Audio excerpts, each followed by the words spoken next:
Bonjour et bienvenue dans ce nouveau live où je vais vous parler, donc j'attends un petit peu que vous arriviez, peut-être, je sais que l'heure et le jour n'est pas forcément le plus propice à ce qui est du monde et des échanges, mais comme j'aime bien pouvoir échanger avec vous quand je fais un live.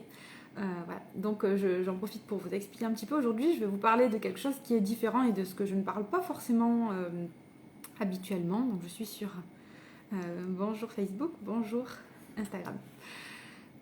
Donc d'un sujet que je ne vous parle pas voilà, forcément, qui est un peu différent de ce que je partage habituellement, et pas totalement, puisque finalement c'est en lien avec l'épanouissement personnel, et c'est en lien aussi avec l'éducation que nous avons reçue, nos propres schémas de fonctionnement, nos pensées, nos croyances, mais aussi finalement dans ce qu'on va transmettre à nos enfants, puisqu'on le sait, nous sommes tous des exemples pour nos enfants, des exemples, et c'est ce que nous transmettons non pas forcément qu'avec des mots, mais vraiment dans ce que nous sommes, dans ce que nous transpirons. Donc voilà, bon, et puis vous savez que j'adore faire des liens entre nous, notre enfance, notre monde d'adulte et celui de l'enfant, et de comment on accompagne finalement nos enfants. Donc aujourd'hui, je vais vous parler, comme vous pouvez le voir dans le titre, je vais vous parler de la diète culture, du body bikini, voilà, ce qu'on peut voir fleurir partout dès que les beaux jours arrivent. Coucou et bienvenue.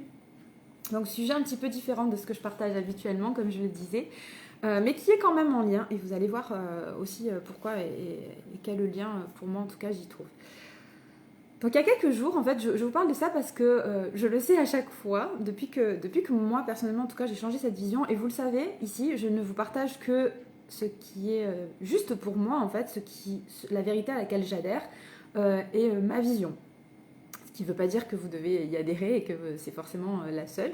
Mais en tout cas, voilà, moi, j'aime bien partager ma vision et pourquoi pas la proposer pour que peut-être d'autres personnes la voient. Et voilà. C'est ok qu'on ne soit pas d'accord. Et donc, en tout cas, depuis que moi j'ai changé ma vision de ça, je suis très attentive à tout ce qu'on voit par rapport, dès qu'il y a les beaux jours, de dire, voilà, viens faire le body bikini, faire voilà, ce côté, oui, il faut avoir un corps magique pour pouvoir porter ton maillot. Non, en fait, tu peux porter un maillot, même si tu n'as pas le corps de Laetitia Casta, la référence assez ancienne. Mais bon, voilà, pour dire... tout le monde a le droit de porter les vêtements qu'il a envie de porter et tout le monde a le droit d'avoir un maillot et d'être sur la plage et de s'aimer, même qu'il n'ait pas le poids idéal ou en tout cas ce qu'on montre dans les médias voilà, ou sur les réseaux même. Et cette diète culture, pour moi, c'est vraiment le côté l'encouragement, la société qui encourage toujours les régimes. Et je vais même vous parler aujourd'hui de rééquilibrage alimentaire. Pardon.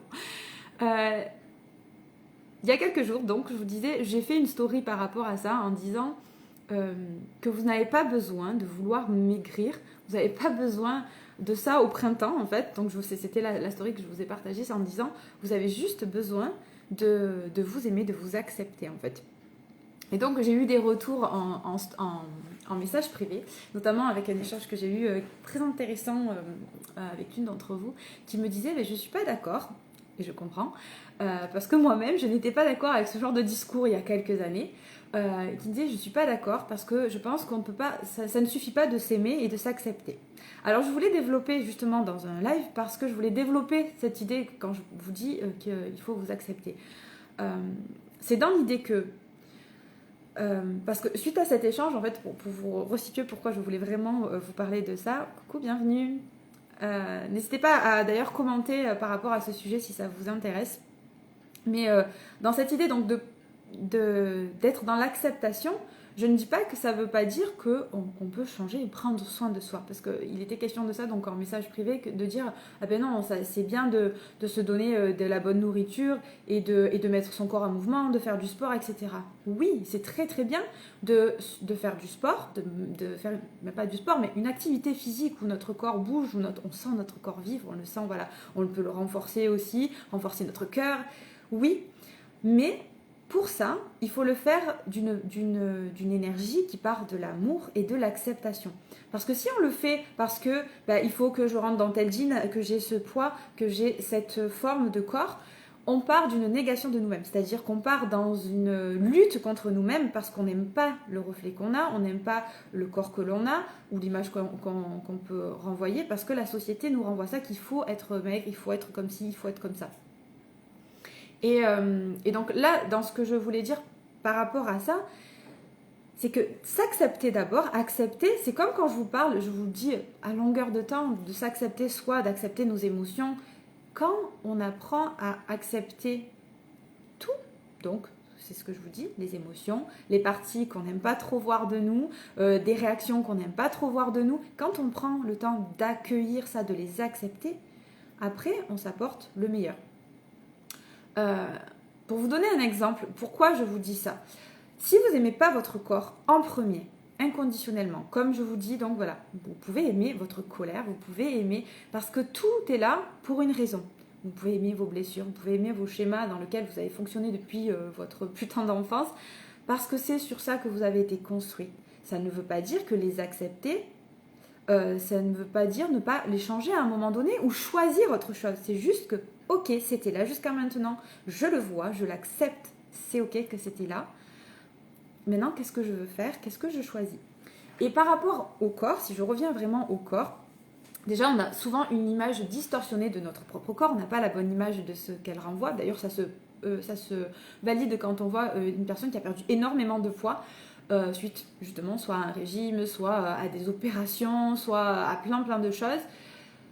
Souvent, elles le disent, ça, on le voit partout, ça, elles ont du mal à voir qu'elles n'ont plus ce poids-là, que leur corps a changé. Parce que, en fait, le corps a changé physiquement, mais le mental, lui, n'a pas eu le temps de se faire à ce changement. Là, je pense notamment quand c'est des opérations où il y a des grosses pertes de poids très rapides. Et d'ailleurs, là aussi, le problème, c'est que, tout comme le régime, ces opérations, c'est des pansements. C'est juste, je cache, je protège en fait la plaie. Mais si je ne guéris pas de l'intérieur, comme ça se passe avec une plaie, c'est notre corps de l'intérieur qui régénère ses cellules, qui guérit la blessure en fait. Mais si on ne travaille pas cet intérieur, si on ne guérit pas la blessure de l'intérieur, et là c'est pareil pour le corps, pour l'alimentation, pour tout ça, si à l'intérieur on ne se sent pas bien, si on ne s'aime pas, eh bien le régime, l'opération, elle ne fait que camoufler ça. Et donc très souvent, que ce soit dans des opérations, que ce soit dans l'anneau, que ce soit un régime, très souvent les personnes reprennent du poids. C'est pas pour rien en fait. Et moi c'est comme ça que je le vois, ce n'est pas pour rien si elles reprennent ce poids, c'est parce que c'était juste ce pansement et que une fois que le pansement tombe, la blessure elle est toujours là parce qu'elle n'a pas été réglée. Et très souvent, pourquoi quand dans un des messages, pourquoi on craque sur le chocolat, pourquoi on craque sur certains aliments plutôt que d'autres, des plus gras, des plus sucrés, parce qu'on a un besoin à ce moment-là. Et très souvent, c'est en lien avec nos émotions, nos conditionnements déjà aussi, parce qu'on est habitué, quand ça va pas, on a ce mode de fonctionnement-là. Mais derrière aussi ce fonctionnement, il y a ces blessures, il y a ces émotions. Et quand on apprend à vivre nos émotions, les accepter, les libérer, on n'a plus besoin en fait de ce réconfort par la nourriture, par l'alimentation. On peut le faire des fois en conscience. Moi parfois, je sais que j'ai vécu cette émotion, j'accueille cette émotion et en conscience, je vais quand même manger mon carreau de chocolat parce que ça me fait plaisir, j'ai envie de me le faire. Mais je le fais en conscience. Donc je sais que je peux aussi m'arrêter si j'ai plus envie de le faire. Et personnellement, ce lien à la nourriture, et je vous en parlerai plus tard parce que je vais vous montrer aussi comment, moi, personnellement, j'ai fait ce cheminement-là. Et ce que je disais, je comprends totalement qu'aujourd'hui, quand je vous dis ça, vous dites non, mais elle raconte n'importe quoi. Parce que moi aussi, quand je lisais aimez-vous d'abord, et après, ça suivra. C'est-à-dire qu'il n'est pas question de forcément ne pas devoir, entre guillemets, parce que le devoir et le il faut et le je dois, c'est pas ce qui est, voilà, c'est pas ce qui est recommandé, mais entre guillemets, c'est pas ne pas maigrir, mais c'est que l'idée, c'est d'abord je m'aime. Et après, par conséquence de cet amour de moi-même, et non pas d'une lutte contre moi-même, peut-être, mais généralement c'est le cas, on peut avoir une perte de poids. mais ça vient de l'amour de soi. Et pourquoi ? Parce qu'on ne mange plus nos émotions, parce qu'on a changé notre conditionnement et souvent quand on est enfant, et c'est là où je vais faire le lien, quand on est enfant, c'est finis ton assiette, donc on n'a pas faim mais on doit finir notre assiette. Non, tu ne manges pas ça, tu manges ça, ah ça c'est pas bon du tout. Et moi-même, même avec la conscience de ça, c'est quand même très ancré. Et il y a des choses que je peux pas dire à ma fille, non mais vas-y, alors je la laisse gérer le plus possible, mais il y a des fois je lui dis non, écoute là vraiment, voilà. Même si clairement quand je lâche totalement prise sur ça, je vois très bien qu'elle se gère toute seule. Et depuis qu'elle est petite. Mais donc tout ça pour dire qu'on a ce fonctionnement-là qui est là et qui nous bloque. Et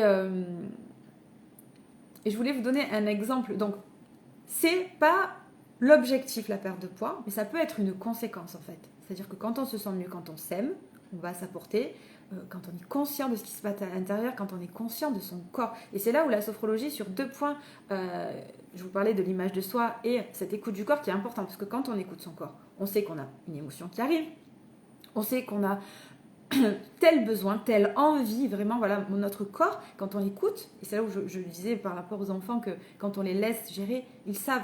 Ma fille, personnellement, je le vois, je ne lui dis jamais, finis ton assiette, encore une cuillère, j'évite ce genre de choses parce que je sais qu'elle le gère par rapport à son activité de la journée. Il y a des jours où elle mange beaucoup et des jours où elle mange peu.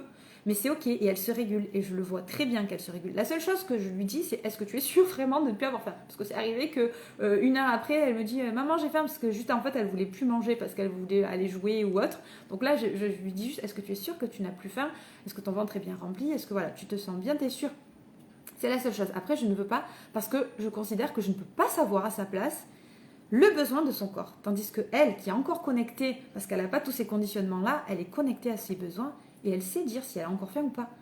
Tandis que nous, adultes, quand on a été habitués, donc finis ton assiette, ne mange pas ça, pas trop de ça, non, tu manges un peu plus de ça, je te gère ci, ça, ça, on ne sait même plus quels sont nos vrais besoins et quels sont juste nos envies, nos vrais besoins, ou ce qui est caché derrière une émotion, par exemple. Donc, on est conditionné, on sait qu'à telle heure, on doit manger, on sait que, voilà. Donc, quand on enlève déjà ces conditionnements, quand on change les croyances par rapport aux aliments, et là, je vous invite d'ailleurs à vous intéresser à l'alimentation intuitive, dont le but n'est pas de manger de tout à outrance, mais juste de revenir dans le corps. Et c'est là, donc, je vous disais, la sophrologie, elle va aider à ça, à être à l'écoute du corps, meilleure connaissance de soi, meilleure connexion à ce qui se passe à l'intérieur, et aussi à une juste image de soi.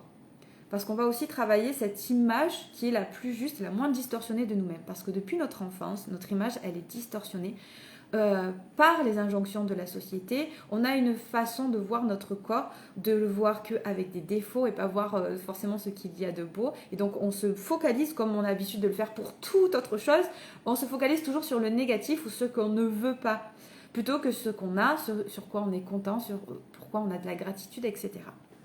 Donc voilà, déjà ça c'est 2 points sur lesquels ça aide énormément d'arriver à avoir cette conscience du corps, à avoir cette conscience de comment je me sens, voilà, comment vous touchez votre corps, comment vous sentez votre corps, comment, quand quelqu'un vient toucher votre corps, comment vous vous sentez. Quand on arrive à avoir cet amour dont je parlais au début, pour soi, ce respect de soi, on lui apporte le meilleur à notre corps. Quand on est content de tout ce qui nous permet de vivre, de ressentir au quotidien. Mais ça, encore faut-il ne pas être coupé de notre corps. Parce que quand on a peur des émotions, quand on se bloque, quand on vit beaucoup de stress, de tension, on se crée une carapace, mais une vraie carapace physique en fait, parce qu'on est toute tendue, on est contracté, on ne sent plus en fait les sensations, on est coupé d'elles parce qu'on ne veut pas les écouter, parce qu'on nous a souvent amené à refouler nos émotions. Non, ne sois pas en colère, allez calme-toi, tout va bien, arrête de pleurer. En fait, on n'avait pas le droit. Donc, on était aussi dans la négation de ce qu'il y avait au niveau mental. Ne pense pas si, sois positive, ne pense pas comme ça, non, c'est pas bien ceci. En fait, on contrôle nos émotions, on contrôle nos pensées, on renie tout ça, on ne doit pas sentir notre corps, non, t'as pas faim, c'est pas l'heure de manger, etc.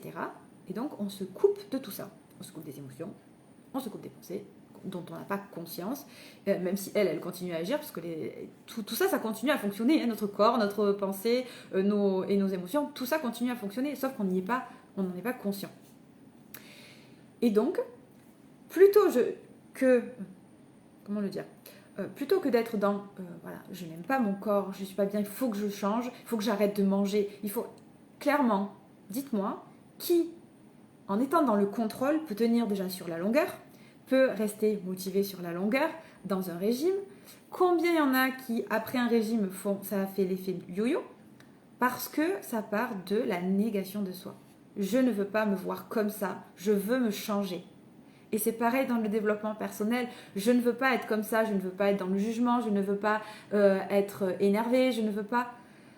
Tant qu'on n'est pas dans l'acceptation de ce qui est en nous, en tant qu'humain et humaine, eh bien du coup on part dans la lutte. Et quand on est dans la lutte, on est dans les tensions, on est dans la contraction.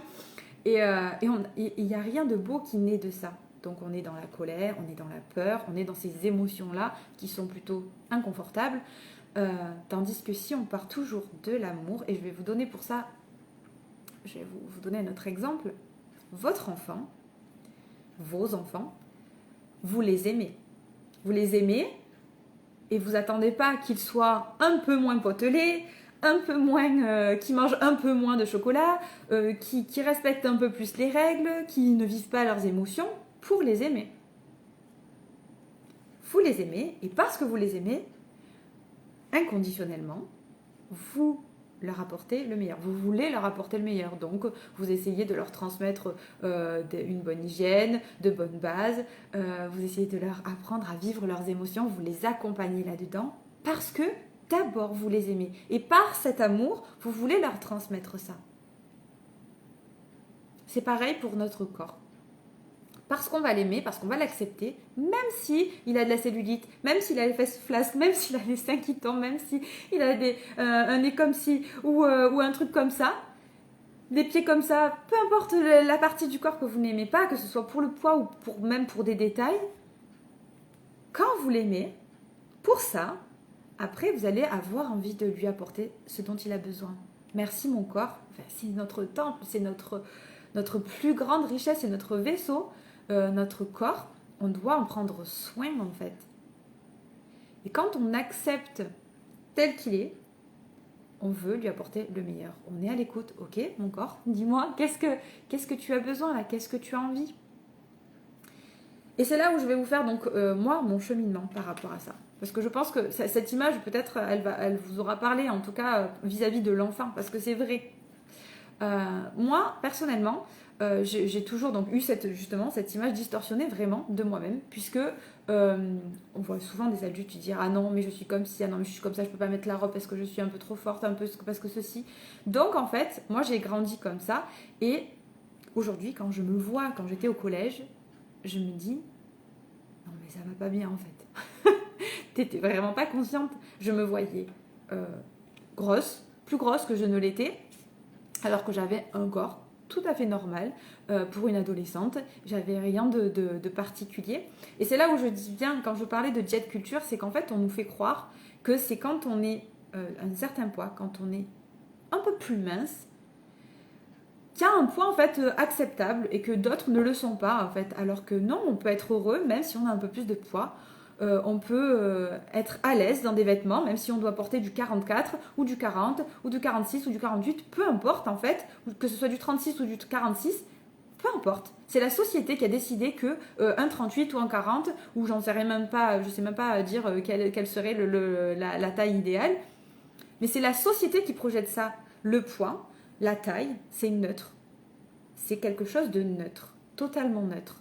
Et c'est nos pensées, nos croyances, celles que véhicule la société qui fait que on pense que quand on aura atteint ce poids-là, cette taille-là, on se sentira bien, alors qu'on peut se sentir bien maintenant.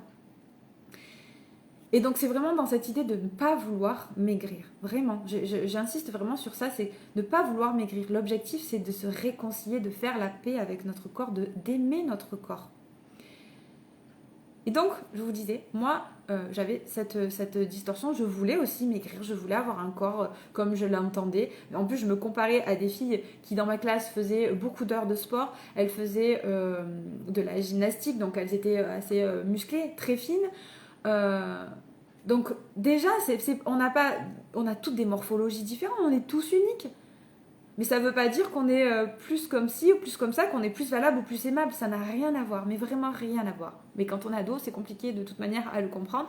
D'autant quand on voit des adultes qui sont eux-mêmes là-dedans et que toute la société est là-dedans. Donc je n'étais pas du tout en paix avec mon corps, déjà, ça c'est clair. J'étais toujours, voilà, j'ai fait des régimes, j'ai voulu entamer des programmes pour faire du sport, mais soit ça n'a jamais tenu longtemps, moi j'aime trop manger, et très souvent en plus on a des troubles alimentaires derrière tout ça. Mais sans dire un gros trouble d'alimentation, aujourd'hui je sais que c'était très en lien avec mes émotions, très souvent. Je contrôlais aussi à un moment donné, j'étais passée donc dans le côté voilà, poids, donc je fais du régime. Donc j'ai pas bien traité mon corps. En plus j'avais l'impression, non seulement par rapport au poids, aux tailles de vêtements, etc. Il y avait aussi la notion que je vivais beaucoup d'angoisse dans mon corps, j'avais beaucoup de douleurs de ventre, d'ailleurs je vous en ai parlé cette semaine aussi, beaucoup d'angoisse, de douleurs de ventre, des crises de colite qui m'handicapaient au quotidien. Donc, raison de plus de moins aimer mon corps parce que je voulais m'en couper, parce qu'il me maltraitait en fait. J'avais l'impression qu'il me maltraitait. Tandis que c'est certainement l'inverse qui se passait inconsciemment. Donc, je l'aimais pas, j'avais ces angoisses. J'ai fait des régimes. D'ailleurs, il y a un des régimes, et ça, c'est ce que je vous avais parlé, mais il y a aussi les rééquilibrages alimentaires qui, pour moi, sont vraiment, vraiment des fakes. C'est un régime. Le rééquilibrage alimentaire, c'est un régime. Parce que on est dans le contrôle, encore une fois. On est dans le contrôle de ce qui est bon de manger ou de ce qui n'est pas bon de manger. Et là aussi où je vais vous emmener, donc j'avais fait ce fameux régime où il y a la diététicienne, donc rééquilibrage alimentaire, où il y a la diététicienne que je voyais chaque semaine. Et ça, c'était très encourageant. Et ça, c'est ce que je vous dis quand on est accompagné, quand on est, par exemple, en coaching, en thérapie ou peu importe. Quand on est accompagné, en fait, ça nous motive parce qu'on sait que chaque semaine, on va voir la personne. Donc, on est beaucoup plus consciente tout au long du processus parce qu'on sait qu'on va la voir, on sait qu'on est on est engagé dans un processus qui est différent finalement de prendre parfois des séances ponctuelles parce que on se dit bon ben là j'en ai besoin parce que ça va plus donc je vais faire ma séance, là j'en ai besoin. C'est bien aussi, ça nous fait avancer petit à petit, mais quand on veut vraiment être engagé dans ce processus, ça avance différemment. Ça c'est vrai et ça je ne le nie pas par rapport à cet accompagnement qui m'avait vraiment amené à mon objectif clairement. Sauf que quand je l'ai arrêté, pour le coup là, vu que c'était pas encore une fois la cause du fait que je mangeais trop de ceci ou trop de cela ou pas comme ci ou pas comme ça c'était pas réglé. Donc une fois que j'ai repris l'alimentation, c'est revenu parce que j'étais dans le contrôle encore. Après ça, donc j'avais perdu du poids que j'ai repris. Et après ça, moi j'ai fait comment ça s'appelle ? Zut, j'ai perdu mon truc.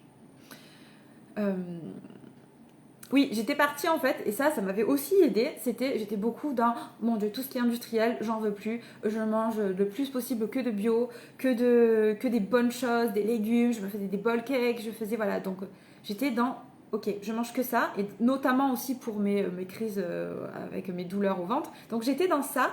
Coucou Morgane. J'étais vraiment dans ça et mais j'étais encore dans le contrôle de. Je dois pas manger ça parce que ça c'est pas bon, je dois manger ça parce que ça c'est bon. Alors oui, pareil, j'avais migré parce que je me disais ça me donnera pas mal au ventre, donc je n'aurai pas mal au ventre, c'est bon pour ma santé, mais j'étais encore dans le contrôle. Et là après, j'ai compris et j'ai travaillé, donc vu que je travaille sur mes émotions aussi, et j'ai travaillé sur le côté lâcher prise. Et je vous parlais tout à l'heure je vais y arriver, de l'alimentation. Aujourd'hui j'ai du mal à parler, de l'alimentation intuitive. Et ça m'a appris à lâcher en fait, tout le contrôle. Que ce soit les trucs industriels, que ce soit ce qui est bon, ce qui est pas bon, non. Je suis revenue juste à mon corps, qu'est-ce que j'ai besoin, qu'est-ce que j'ai envie. Et plus j'étais dans cette connexion-là, plus j'ai arrêté ce contrôle et plus j'ai arrêté de vouloir, parce que j'avais vraiment en tête en plus cette croyance de je suis gourmande, donc quand il y avait plein de choses sur la table, dans des repas de famille ou autre, je me sentais obligée de manger. Non mais moi je suis gourmande, donc allez je mange. Allez non mais moi je suis trop gourmande, j'adore, je mange. Alors que maintenant, je suis vraiment apaisée avec ça. Je sais que tout au long de l'année, je ne suis pas dans la restriction.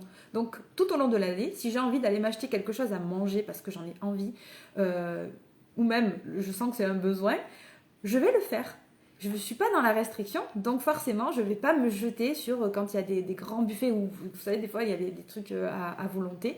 Pareil, j'avais tendance à, ah ben je vais prendre ça, je vais prendre de ça, je vais prendre de ça. Ah ouais, non, mais c'est à volonté. Donc voilà, maintenant, plus du tout. Ok, non, mais j'ai pas trop faim. D'ailleurs, mon mari me dit, mais profite. J'ai pas faim, j'ai pas envie de manger plus que ça.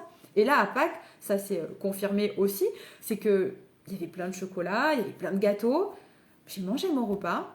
Je crois que j'ai même pas mangé l'accompagnement. Et j'en avais pas envie. Et pourtant, je vous dis, je suis quelqu'un de... Encore aujourd'hui, j'aime les bonnes choses, je suis gourmande. Mais je sais arrêter. Je sais aussi ne pas finir un repas ou finir un gâteau sous prétexte qu'on a ce gâteau. Non, mais quand même, je vais pas le gâcher. Non, en fait, maintenant, je m'écoute. Et c'est pour ça que je vous dis, c'est tout ce cheminement-là. Après, il y a un truc, effectivement, qui a été un déclic. Et c'est pour ça que je trouve que c'est hyper important d'en parler aussi aux mamans. Parce qu'il y a une grande pression sur... T'as perdu tes kilos de grossesse. Mais je trouve ça déjà intrusif. Et en plus, pourquoi on devrait les perdre déjà? La maman, elle est en train de se remettre tranquillement de son accouchement, de tout un chamboulement dans son corps. Et il faudra en plus qu'elle se soucie de faire un régime pour perdre des poids de grossesse. Alors que non, elle a beaucoup d'autres choses plus importantes à se focaliser. Écouter ses besoins, remplir ses besoins, oui, mais le besoin de maigrir, il n'existe pas en fait. Hein. C'est pas du tout un besoin pour notre corps ou autre. Et donc, je voulais vous faire cette petite prise de conscience peut-être. Moi, je sais que ça m'a beaucoup aidée et c'est ce qui m'a aussi fait encore plus. Donc, j'avais lâché, mais ça m'a fait un déclic sur l'amour de soi. Quand j'ai commencé à aimer mon corps tel qu'il était, j'avais encore mon ventre de grossesse, j'avais encore plein de choses de la grossesse et que c'était pas forcément esthétique, entre guillemets. Mais en fait, je me suis dit, mais mon corps, il a donné la vie. Il a créé la vie, il a porté la vie, il a donné naissance à un enfant. Il est en train de lui donner... je l'allaitais, donc forcément, il lui donnait du lait. Je me dis, mais c'est fantastique tout ce qui fait mon corps. Et même quand on n'est pas maman, on a notre corps, même pour les papas, c'est valable aussi, notre corps, il nous permet de faire tellement de choses dans notre quotidien qu'on ne le remercie même pas. On ne le remercie même pas, on n'est même pas conscient de tout ça, c'est normal. En fait, il est là, il fait son truc de corps. Et à part lui dire t'es trop gros, t'es comme si t'es comme ça, je t'aime pas, on ne le remercie pas pour tout ce qu'il nous apporte au quotidien. Et c'est hyper important en fait d'être dans cet amour pour lui. Et moi, ça a été vraiment un gros déclic, c'est que je me suis dit, mon corps, il est fabuleux en fait. Et je l'aime, même si j'ai mon ventre de grossesse, même si y a des parties que j'aimerais qui soient différentes, mais c'est ok, en fait, je m'en fiche, mais royal. Et là, j'ai commencé à m'aimer. Alors, il y a certainement l'allaitement qui m'a aidée, mais ce que j'ai vu, c'est que même quand j'ai arrêté l'allaitement, j'ai pas forcément non plus repris de kilos, et pourtant, je continue à manger pareil. Je mange, il y a des fois où je mange que des pâtes. Pourtant, si on écoutait un régime, il faut pas manger trop de pâtes. Et pourtant, moi, pendant plusieurs jours, je vais pouvoir manger que des pâtes. Parce que mon corps, il me dit qu'il a envie de manger des pâtes. Et c'est ok. Mais du coup, je vais pas manger beaucoup. Je vais manger un peu des pâtes parce que j'en ai envie. Et d'autres fois, je vais manger, même en hiver, des fois, j'ai envie de manger de la salade verte. Et pourtant, en hiver, on a plutôt envie de manger du chaud, normalement, etc. Ben non, moi j'ai envie. Et c'est ok, je me mange une petite salade verte. Et à d'autres moments, je vais manger beaucoup. Et c'est ok, en fait, parce que je suis dans cette écoute et je lui apporte ce dont il a besoin. Voilà, donc je ne sais pas ce que vous en pensez, vous, de ça. Et d'ailleurs, c'est quelque chose dans le programme, vous savez, 21 jours pour être un parent serein. Il y a un exercice que je vous propose justement pour manger en conscience. Parce que ça, c'est quelque chose qu'on ne fait pas. Et je vous avoue que même moi, souvent, je parle ou je fais autre chose. Je suis avec ma fille, je ne suis pas forcément en conscience quand je mange. Mais c'est un exercice qui est intéressant vraiment à faire, d'éveiller ses 5 sens à ce qu'on est en train de faire, même quand on cuisine. Et on peut le faire en famille, cuisiner en conscience, les goûts, les odeurs, voilà, la gestuelle, les sensations que ça procure, que ce soit dans la bouche, dans les mains. Voilà, tout ça, c'est vraiment intéressant de le voir. Et je vous invite vraiment à vous aimer d'abord. Et après, quand vous vous aimez, vous allez voir que votre corps, votre regard sur votre corps, ce que vous allez vouloir apporter à votre corps, ne serait-ce que même pour le sport, c'est ok. Encore une fois, je l'ai dit tout à l'heure, mais c'est ok de vouloir faire du sport pour entretenir son cœur, pour bouger son corps, pour le sentir vivre, bouger, etc. Mais c'est d'abord, je l'aime. Et parce que je l'aime, j'ai envie de le sentir vivant, j'ai envie de le sentir en bonne santé, j'ai envie de le sentir bouger. Et parce que ça me fait plaisir, c'est un sport qui me fait plaisir. Moi, par exemple, j'aime la danse, j'aime le yoga. C'est la danse et le yoga. Pourtant, je sais que voilà, courir, ça pourrait me permettre peut-être de maigrir, mais je m'en fous. royalement. Voilà, parce que je n'aime pas ça en plus. Donc moi, je fais des choses qui me font plaisir, où je sens mon corps qui bouge et où ça me fait vraiment plaisir de sentir mon corps qui bouge comme ça. Et là, quand au quotidien, on va se déconditionner de nos croyances par rapport à l'allaitement, à l'alimentation, qui est de l'allaitement aussi, de l'alimentation aussi. Quand on va se déconditionner de tout ça, de nos croyances par rapport au corps, par rapport au fait qu'il faut avoir un corps, qu'il faut être maigre, qu'il faut maigrir, non, tous les corps sont valables en fait. Tous les corps sont valables. Et là, quand on va arriver à cet apaisement-là, quand on va travailler en profondeur régulièrement, par exemple à méditer, à respirer, à se reconnecter au corps, à être vraiment dans cette écoute-là, on va retrouver cette sécurité intérieure, cet apaisement avec soi-même, cette paix avec notre corps. Et donc, de cette énergie-là, on peut choisir avec amour. Tiens, j'ai envie aujourd'hui de faire du sport. D'ailleurs, je vais aller faire du yoga tout à l'heure. Voilà, j'ai envie de m'apporter ça aujourd'hui. J'ai envie de me faire ma séance de sport. J'ai envie d'aller marcher, de m'aérer. Voilà, c'est pas obligé que ce soit du sport pour sculpter notre corps, pour avoir un corps comme ceci ou comme cela. Tous les corps sont valides. Quel que soit notre corps, nos pensées, nos émotions, les étiquettes qu'on nous a collées, on est valable et aimable à 100%. Tel que l'on est. Voilà, c'était juste le message que je voulais vous faire passer. Aimez-vous et sortons de cette culture du régime où on va être dans le contrôle. Parce qu'encore une fois, même quand on va être dans un sport où on veut sculpter notre corps, ça nous fait plaisir, on voit notre corps qui est comme ça, on se sent bien passer un moment. Ça peut, hein. Il y a des personnes qui ont le corps qu'elles veulent, mais elles ne s'aiment toujours pas. Et c'est par là aussi que je voulais vous amener, c'est qu'il y a des personnes qui ne s'aiment toujours pas, malgré qu'elles aient leur corps, parce que ça vient de l'intérieur. Leur corps, il est comme elles voudraient, mais elles ne le voient même pas qu'il est comme elles voudraient. Et en plus, même si elles le voient, il y a toujours quelque chose qui ne va pas parce qu'elles ne s'aiment pas de l'intérieur.